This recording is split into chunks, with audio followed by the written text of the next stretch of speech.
Hello, everyone. Okay, I wanted to go over this week's forecast as I do every other week. On my website, I'm gonna have Monday's chart posted because it kind of sets the week off. And I'm also, let me turn this light off. No, that makes it worse. Sorry, guys. I'm also going to post a full report. So I'm going to kind of do this video more of a synopsis, and or Cliff's Notes version. So it's going to be a little bit more generalized, but the written report has more content in it. It goes more into detail if that's what you're wanting. So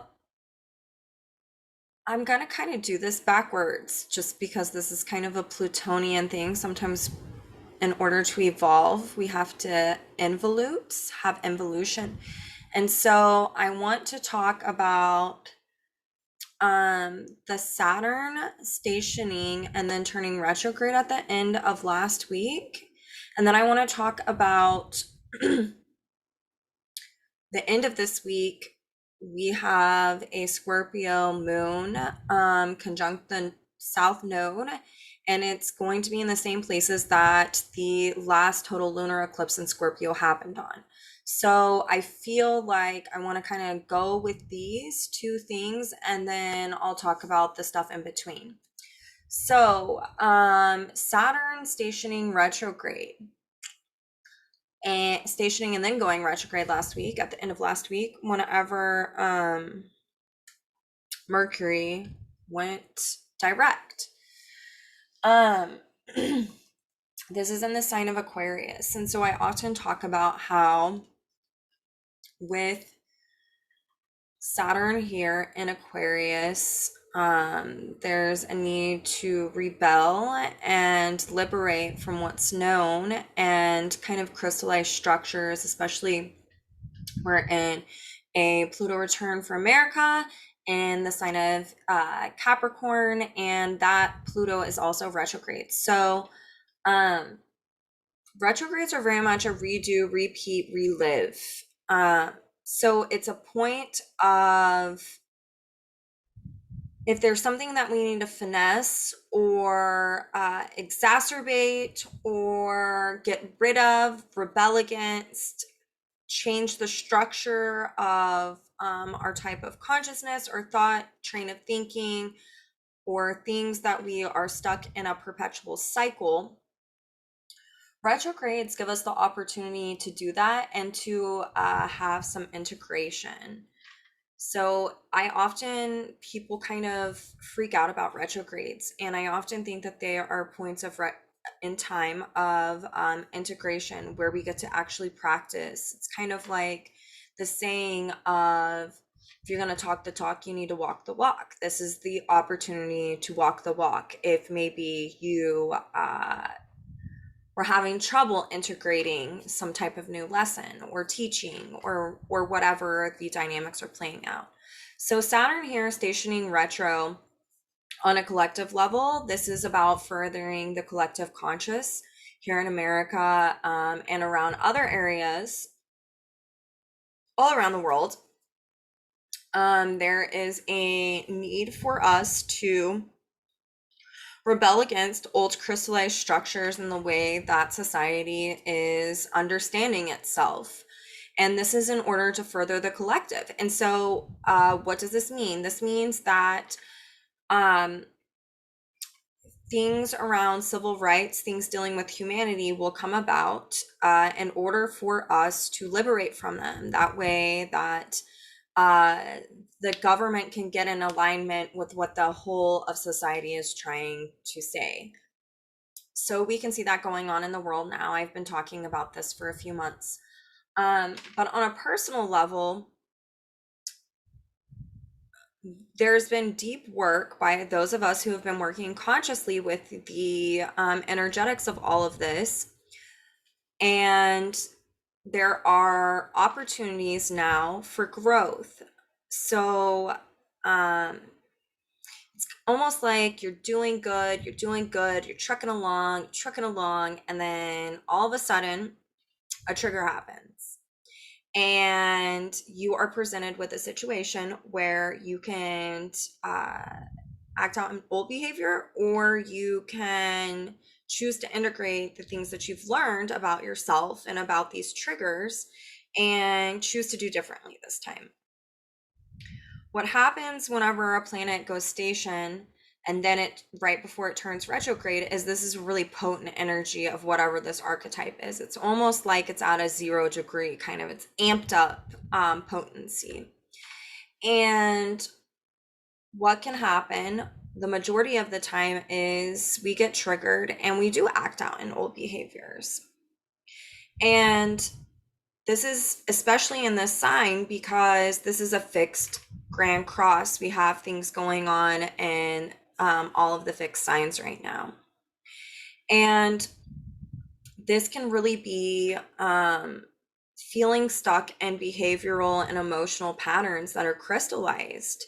And so the need is if something comes up and you are triggered and on the offshoot, you haven't reached that integration point yet, don't get down on yourself. If you're aware of what you're doing and you understand that, okay, now I really know I should have done something different in this situation.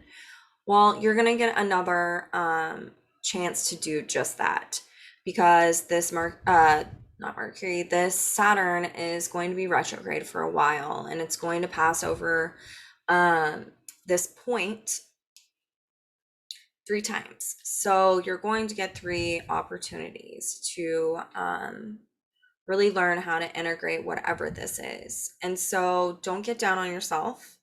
Give yourself grace, have some temperance, and know that things will be okay. So that's kind of talking about things that are leading up to this week.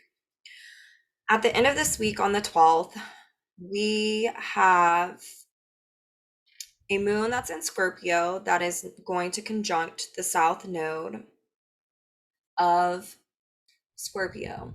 And that means that it is going to be squaring the Saturn.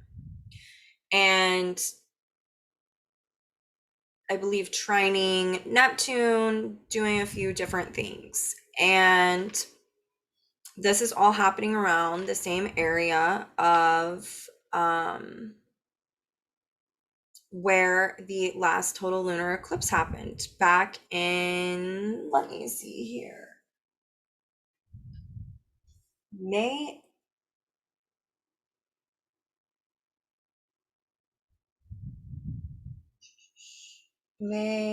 At the end of May. And something that I've been observing in, because this is the fixed cross, grand cross that's at play here, and there's a square from all of this, from Saturn in Aquarius. I've had, number one, lots of clients dealing with mental health. I even had my mother-in-law talk to me about what's going on because she has been talking to people who are having issues with mental health. So I'm seeing clients also in personal life, like the archetypes will just kind of reflect if you're looking for them. So there has been situations where I've been dealing with people having mental health issues. And it all correlates with the archetypes of the fixed grand cross. So that would be Taurus, Leo, Scorpio, and Aquarius. And what I have noticed, and I think that it is worth mentioning, it's a teaching that has been given to me just through sitting outside and connecting with the energies and observing my clients and the things happening around me. uh, and letting life be a teacher to me is that with the fixed grain cross, there can be a feeling of feeling stuck. Like we can't go forward, we can't move forward. And what a lot of this is revolving around is having dissonance, not wanting to look at belief structures or certain things that are going on within us psychologically. This is like a Scorpio and an Aquarius kind of archetype. Some of these things can be a little pretentious or trying like societal conditioning things, because we're throwing in this Pluto retrograde as well. That's happening in Capricorn. And what I am seeing is that so many of us are afraid of what is going on inside of our minds. We are afraid of our psychological content. We are afraid to sit with ourselves. We are afraid to acknowledge the thoughts and the feelings and the emotions that are coming up for us. So my question is where are we being conditioned, and where do we have these kind of crystallized structures that we should be afraid of our own thoughts and our own thinking and our own mind? And really us looking and postulating about this, because this is something that is really wrapped up into this fixed grand cross. Something else that is worth mentioning is like, you know, our third eye is something that is talked about, that is in our consciousness. These are all things wrapped up into our mind. And so if we're thinking about this out of the more primal area, you know, and the pituitary gland that all wraps up into the things that are going on this week, we can see that our minds are really sacred and safe spaces. And in fact, what creates emotional and psychological turmoil is being conditioned to think that they aren't, and really resisting what is going on inside of us, and really resisting evolution because not wanting to deal with what is coming up. And so I really want, before this full moon that happens in the sign of Sag on the 14th, I want all of us to be thinking about whether or not we feel safe in our own minds. Are you able to sit with yourself, or are you constantly keeping yourself busy? Are you doing for others what you can't do for yourself? Do you feel like there's an existential void going on, and that you are afraid to understand or to dive into that? And so I want you to ask yourself, where is this fear coming from? Where was this instilled in you? Where was this conditioned into you? And take an approach by looking at it as whatever is coming up or seeding into your consciousness, that it's not something to be afraid of, and that you don't have to feel confused. There can just be an acknowledgement of what's going on, and that really, that your mind is a sacred, sovereign, safe space that you don't need to be afraid of. But there has to take courage and acknowledgement to really go there and dive. And here's the thing, is like, we don't need anything to go there. You don't need drugs. You don't need alcohol. You don't need to take any medicine. You can sit outside and just allow yourself to acknowledge everything that comes up. And you don't have to feel afraid. You don't have to feel like something's wrong with you, because there is a natural humanity that comes, and that we oftentimes don't control as much as we think that we do, our actual thoughts.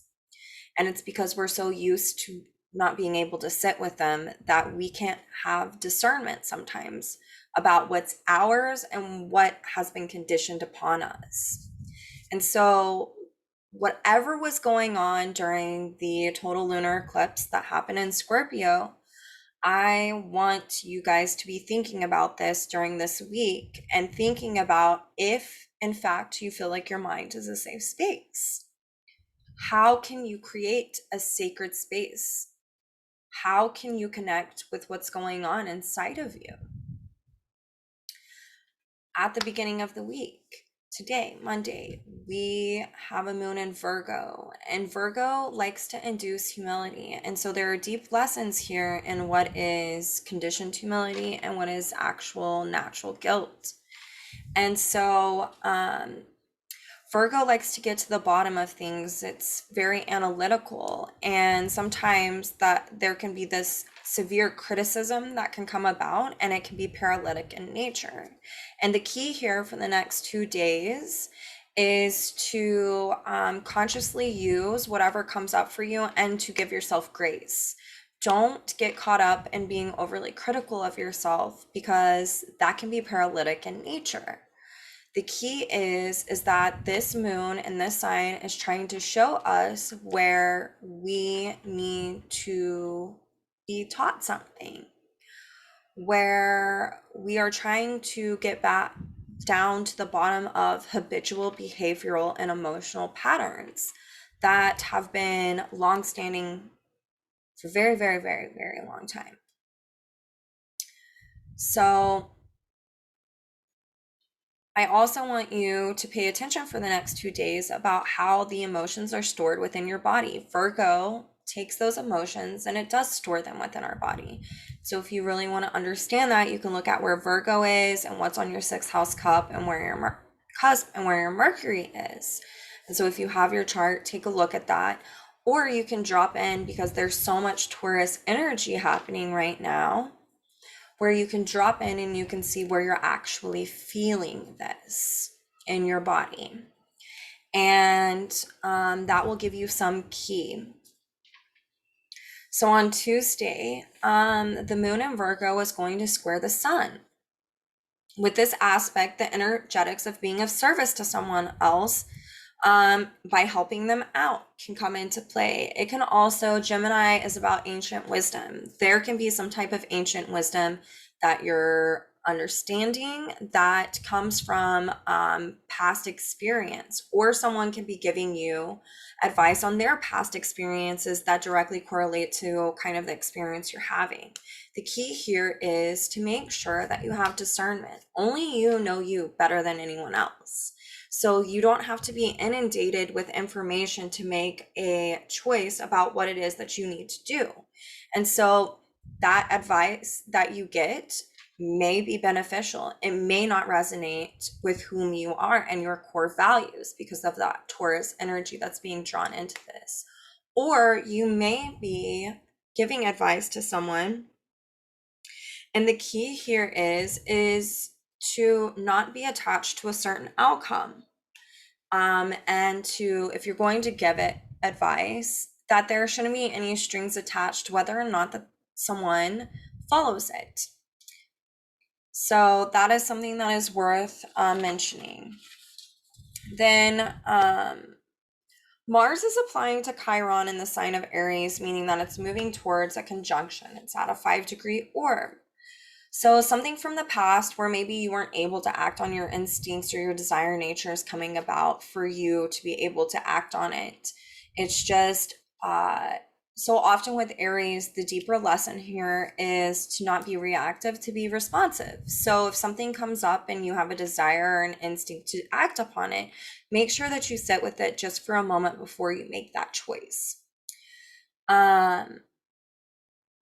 Also, Mars is in a semi-square to Mercury and Taurus, and this is about really actualizing kind of your own individuality. And so there's also a aspect that is being made towards Uranus. So if there's something getting in the way of you being able to individuate and to be an individual because you're keeping up with the status quo, that Uranus there is going to blow that open, so that way you can act on what gives meaning to yourself and what your actual values are. Or there can be teachings about, okay, this doesn't align with me anymore. Those aren't my values anymore. Maybe this was conditioned upon me, and I'm just now realizing that this isn't really my stuff or my values. So this would be a day that you get to act on this.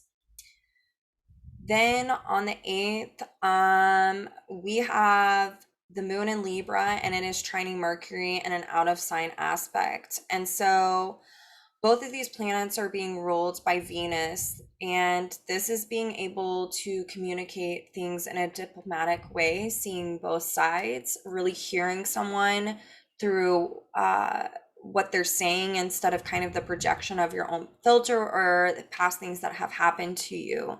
And so it's really listening to someone from where they're coming from, or maybe someone's listening to you from where you're actually coming from and not where they think that you are. This is also a day that we should have so much self-care. This is a day where there are aspects being pulled in from Mars and Jupiter that are both in the sign of Aries. And this really speaks to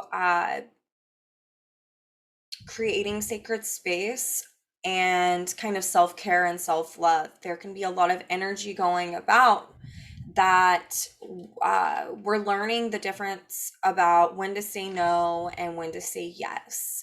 And this is a day to really say no to others and yes to yourself, so that way you can recharge. Because there's a lot of Venusian energy with the moon in Libra, and then Mercury in Taurus, Uranus in Taurus. And there is a need for you to create something that is aesthetically pleasing to yourself, like ceremonial, right? There's also Lilith. It's moving into Cancer, and it's at 0 degrees. So this is really about being able to nurture yourself and to stand in your own power, to kind of shed maybe some rage or anger that you're having about a situation, or some critical thinking or whatever, and really being a mother to yourself. And to not feel guilty for saying no to others. Like that, Jupiter and Mars and Aries is saying you need freedom and you need independence. It's okay to say no. Integrate this into these kind of Venusian energies instead of acquiescing to others.